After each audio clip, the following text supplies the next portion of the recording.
एक हफ्ता हो गया व्लॉग छोड़े वो, बिल्कुल कॉन्फिडेंस, बातचीत सब कुछ डाउन हो गई। तो और व्लॉगिंग का मकसद है एक्सपेरिमेंट, और किसी भी चीज़ के बारे में हो सकते हैं, ठीक है।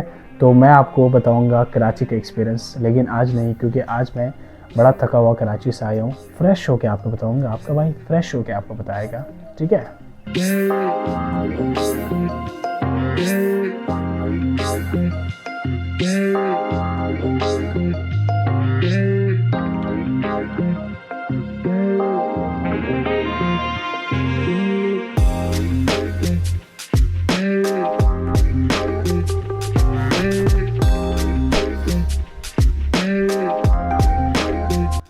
अच्छा, तो फ्रेश हो चुका हूँ अभी, ठीक है, थोड़ा सो गया।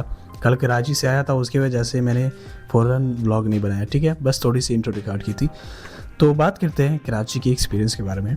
देखिए, सबसे पहली चीज़ जो मैंने कराची के अंदर नोटिस की है, अब इस वीडियो को देखने के बाद प्लीज़ ये मत कहना कि आपने नेगेटिव रिव्यू दिया है या ज़्यादा पॉजिटिव है। तो जो एक्सपीरियंस हुआ है वो आपके साथ शेयर करूँ। सबसे पहला कराची में जो अच्छी चीज़ मैंने देखी है वो है प्राइस, मतलब चीज़ों की प्राइस काफ़ी कम होती है अगर आप कोई चीज़ लेते हैं।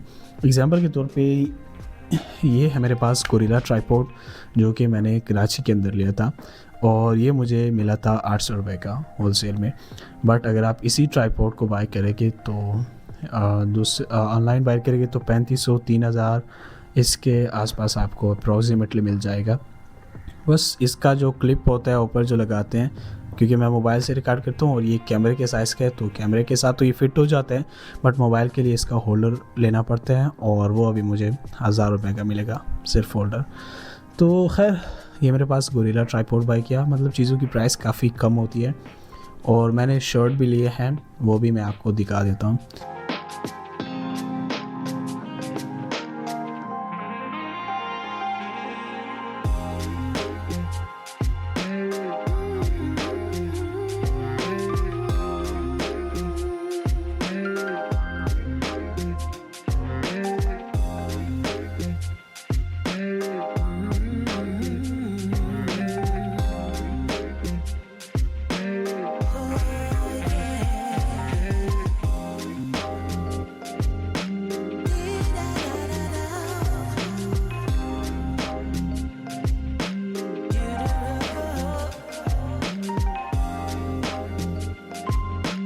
4 शर्ट थे, साथ में 2 ट्राउज़र थे, मतलब ये भी मुझे पूरा किट मिला था 2100 रुपये के करीब। और अगर वैसे आप बाय करेंगे, लंडा का माल नहीं है, अगर आप ऐसे बाय करेंगे तो आपको ये मिलेगा 4000-4600 के करीब, इस तरह आपको मिलेगा, या 5000 के करीब। लेकिन वहाँ पर चीज़ों की प्राइस काफ़ी कम होती है, और ये चीज़ मुझे काफ़ी अच्छी लगी कराची के अंदर। दूसरी चीज़ जो कराची के अंदर मैंने नोटिस की, भाईजान उधर आपको हर कोई मसरूफ़ मिलेगा। मैं गया था कराची इसलिए कि मैं वहाँ पर व्लॉगिंग कर सकूँ, फूड व्लॉगिंग, 1 महीना हो जाए रमज़ान की सीरीज़, रमज़ान में, तो वो रिकॉर्ड नहीं हो सका। रिकॉर्ड इसलिए नहीं हुआ क्योंकि वहाँ पर हर कोई मसरूफ़ है। अगर आपके साथ अपने आप अगर वहाँ पर रहते हो फिर तो अच्छी बात है, कराची में आप रिकॉर्ड कर सकते हो। बट अगर आप वैसे गए हो कराची और रिकॉर्ड करेंगे तो किसी के पास टाइम नहीं है, क्योंकि अगर दोस्त आपके साथ होते हैं तो आप एंगल शूट करना है, लाइटिंग है, सारा सिस्टम हो जाता है। बट वैसे आप शूट नहीं कर सकते उस तरह से जिस तरह से आप चाहते हैं। तो दूसरा पॉइंट है कि कराची में लोग बड़े मसरूफ़ रहते हैं, कोई भी आपको फ्री में नहीं मिलेगा। और कराची का सिस्टम मुझे बिल्कुल उल्टा लगा है। उल्टा ये है कि सुबह को कोई नहीं, और 12 बजे के बाद 11 बजे रात के सारे उठाते हैं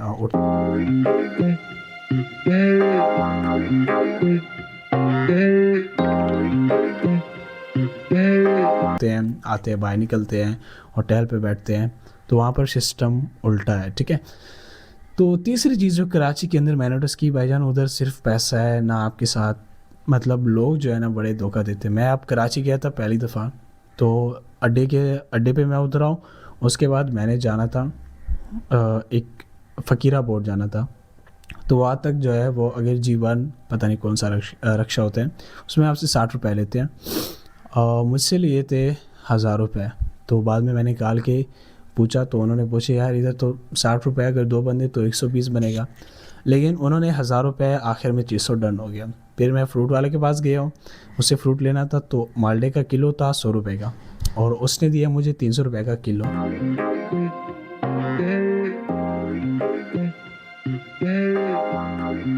तो जो रिक्शे वाला खुद 600 ले रहा था, वही मुझे बता रहा था कि भाईजान इसने आपको धोखा दिया। मतलब 500 रुपये के तकरीबन 1.5 किलो मुझे माल्टे मिले हैं। तो मतलब अगर आप फर्स्ट टाइम जाते हैं तो वो लोग बड़े तेज़ है कराची के लोग। तो अगर आप वहाँ पर आदी नहीं हैं तो वो आपके साथ यही खेल खेलेंगे, मतलब जितना लूट सकते हैं उतना ही लूटेंगे। चौथी चीज़ जो कराची में मैंने नोटिस किए हैं वो ये है कि कराची के अंदर शुगल होता है यार वक्त, मतलब दिल आपका तंग नहीं होता है क्योंकि ये कराची के डब्बे में बैठे हैं, अभी जाएंगे DC1 है जो भी है मुझे नहीं है पता। अभी हम जाएंगे अलासिम, उसके बाद देखते हैं बाकी का व्यू आपको पेश करते हैं, ठीक है। वो सारा ऐसा एरिया है कि मतलब बोरिंग एरिया नहीं है, लेकिन ये है कि अगर आपका अपना घर नहीं है तो फिर आप बोर हो जाओगे। हर कोई मसरूफ़ रहता है, किसी के पास भी टाइम नहीं है कि वो आपके साथ टाइम स्पेंड कर सके। हर कोई मसरूफ़ है पैसे कमाने में। उधर भाईजान सिर्फ कारोबार है, किसी के साथ कोई लेन देन नहीं, सिर्फ कारोबार, बस कारोबार पे ही बात होगी, बस यही होगा। तो वीडियो में जो कराची मैं देखता था उस हिसाब से कराची में रहने वालों के लिए तो अच्छा है, लेकिन अगर आप किसी दूसरे शहर से कराची आते हैं और वहाँ पर आपके लिए रहना बिल्कुल सेफ नहीं है। लास्ट पॉइंट आपके साथ शेयर कर दूँ, नहीं एक पॉइंट और हो जाए।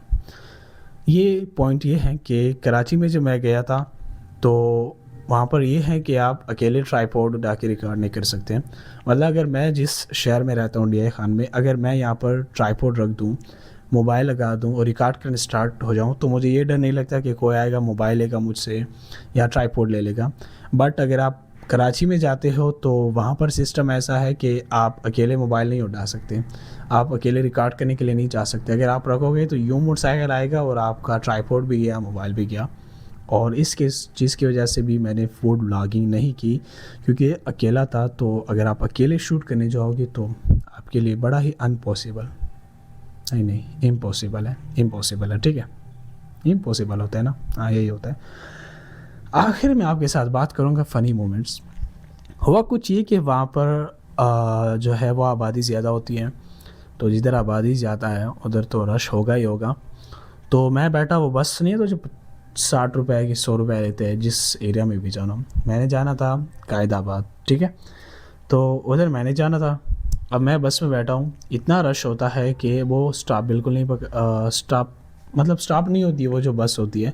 तो मेरे साथ मेरा कज़न था, तो जैसे उसने कहा है मुझे कि भाई यार इधर उतरना है, मुझे तो पता नहीं था। मैं जैसे उतरा, गाड़ी जा रही, उसके आगे 2-3 और लोग ठहरे थे, आदमी थे, तो वो नहीं उतर सका। उसके बाद जब मैं भी सोचने लगा यार मैं फ़र्स्ट टाइम कराची आया हूँ, अब मैं क्या करूँगा इधर, मतलब वो चला गया। मोबाइल की चार्जिंग 3% थी उस टाइम। फिर बाद में वो उतरा है। मतलब यही सिस्टम होता है कि ये चीज़ मुझे काफ़ी अजीब लगती है, क्योंकि रिक्शे वाला ठहरता है फिर उतरता है, आप उतरते हैं आराम से, उधर ब्रेक नहीं है, वो उतरो जंप लगाओ, ठीक है, यही सिस्टम है। मैं बस के ऊपर बैठा था, यही बस के ऊपर, और वहाँ से मैं नीचे उतरा तो मुझे कज़न ने कहा कि पहले मैं उतरूँगा, तुम्हारा फर्स्ट टाइम है, उसके बाद फिर तुमने उतरना। मैंने कहा ठीक है। जैसे वो उतर गया, मेरी बारी थी, तो गाड़ी जो है वो बिल्कुल ब्रेक नहीं पकड़ी, गाड़ी जो है वो रवाना, मतलब गाड़ी जो थी वो चलने लग गई।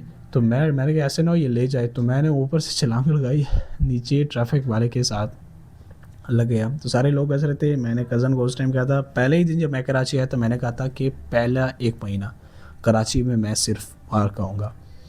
वो क्यों? क्योंकि ना बिज़नेस का पता होता है, ना आपको लोगों के कल्चर का पता होता है, ना वहाँ के माहौल से आप आदी हुए पड़े होते हैं।